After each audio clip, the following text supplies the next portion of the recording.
piccolo excursus della vita sessuale all'interno della coppia.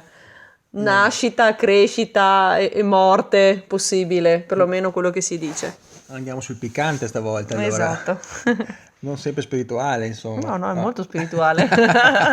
Estremamente spirituale questa cosa. Allora, la sessualità nella coppia.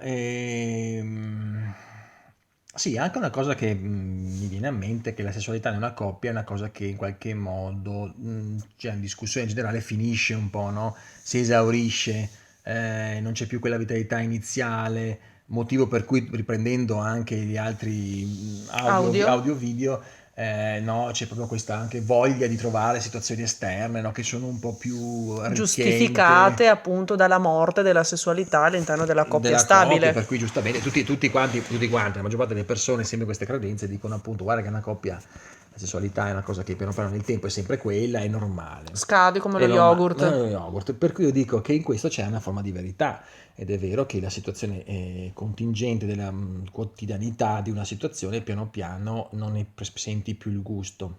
Quello che è la mia esperienza è che il tema sessuale, signori miei, ha a che fare con un iceberg, cioè è la punta di un iceberg, è la fine, come spesso no, anche lo dici tu, no? L'amore è qualcosa che si fa prima del letto. Certamente.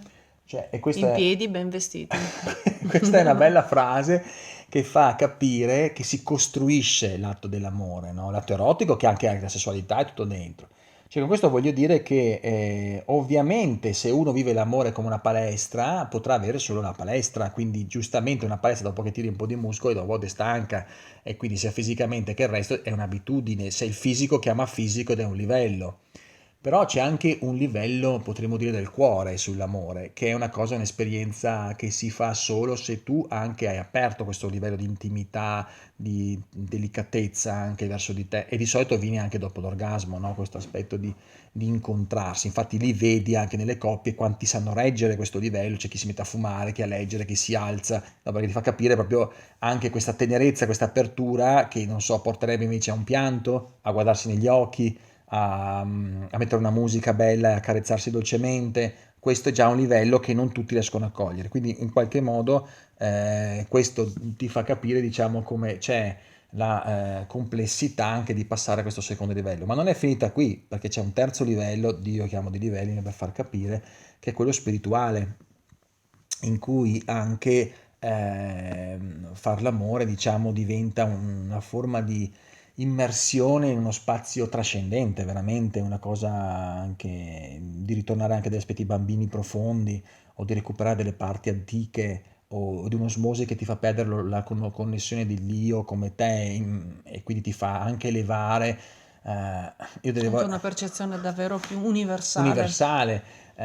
Delle volte, diciamo, adesso che nella mia, è questa cosa un po' personale, mi fa sorridere, delle volte anche quando insomma ho l'orgasmo, delle volte ho pensato di venire nell'universo o di venire nella madre terra, cioè o di vedere questa cosa come dire un trascendente in qualche modo, no? Certo. Quindi qualcosa di espansivo, per dire quante cose ci possono succedere. Però per dire che cosa? Per dire che l'eros è qualcosa che si nutre di tanti livelli, quindi si fa prima su un captarsi, capirsi a livello mentale barra spirituale, un'intesa anche intellettiva, ma anche di idee, di progetti, di modo di pensare che attrae l'altro. Ci può essere anche una condizione più emotiva, dove uno apre il cuore, dove uno anche fa sentire un affetto in un certo modo, con una certa cura, e quindi questo attrae. Ci può essere un modo fisico anche di vestirsi, di proporsi. Ecco, però sto parlando di tre modalità, di tre livelli, cioè una sola non regge, devono esserci un po' tutte e tre che giocano insieme. Quindi cosa voglio dire? Che l'eros in realtà perché finisce? Perché noi finiamo dentro di noi a essere erotici, noi finiamo dentro di noi a essere vitali con noi stessi, essere incuriositi, essere amanti della bellezza di tutte le cose, i doni che la vita ci porta ogni giorno. Siamo pieni di doni da dare dall'altro perché siamo curiosi, siamo vitali, siamo entusiasti, siamo anche eccitati della vita in se stesso. Se tu sei eccitato di te, non puoi che altro portare eccitazione anche all'altro, ma se tu non sei eccitato di te, te. Questa è la chiave per cui si delude piano piano un rapporto, perché piano piano si spengono dentro di sé tutta una serie di eccitazioni che ecciterebbero anche fino al punto di entrare in quella curiosità, in quell'essere giovanili, bambini, erotici, ma perché? Perché tu lo sei con te. Ora la domanda è, sì, ma se io lo sono con me, ma l'altro non mi permette, tra virgolette, di essere così o mi spegne, questo discorso che dovreste sentire gli altri loro audio-video, Esatto.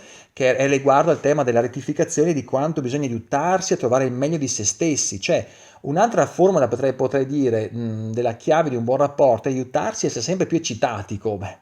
Cioè, se uno è eccitato della curiosità, ho scoperto questo oggi, quest'altra cosa così, quindi diventa ogni aspetto che tu hai vissuto per l'altro entusiasmo di sentire la tua eccitazione, per forza si ecciterà ancora di più. Cioè, se io vedo te che hai piacere in qualcosa, questo tuo stare nel piacere porta me a essere nel piacere di questo, ma se io vedo te che sei nella sofferenza in qualcosa, nel dovere di qualcosa, nell'andare a lavorare perché io devo fare quella cosa lì perché, ma è pesante quell'altra, certo che tutto questo me la mandi come una forma di depressività e quindi l'energia vitale che io vedo in te, piano piano mi traspare anche la mia, che per rimando non ti dirò, guarda, per me è stata una giornata bellissima, ho visto questa roba qua, perché è una specie di cooperazione. Quindi la È un vitale gioco al ribasso è in un questo gioco a ribasso e soprattutto. poi alla fine no, si fa l'amore e diventa anche una specie di ripetizione abbastanza svilente, Al insomma, ribasso anche a quello. ribasso. Quindi io direi, cioè, per tenere la vitalità a letto dell'amore non è mettere il vestitino bello, la cosa eccitante per la rosa, che può anche starci, ma la confusione di questo è, ma non sei abbastanza attraente, devi truccarti o fare cose così, non è quello il punto, è l'attrazione di ben altro livello. Dico purtroppo perché non è semplice il punto, Certo. perché richiede di andare verso un'attrazione di se stessi. Più una persona è viva, pulsante, più si sente sempre più se stesso e nella bellezza di sé, più questa cosa porta attrazione, amore e quindi eros. Quindi ritorniamo allo spirituale alla fine, no? Perché volevamo fare la cosa, Esatto.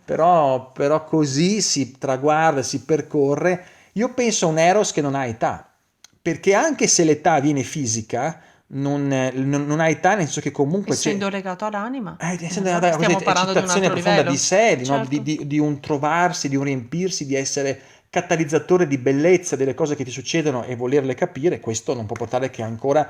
Quindi c'è un sinonimo, portare dell'eros, c'è un sinonimo, vitalità, vita, è anche eros. Più uno è elettrizzato della vita, più uno è erotico ed è anche catalizzatore, magnetico. Uno deve dire, ma io voglio essere un Latin lover.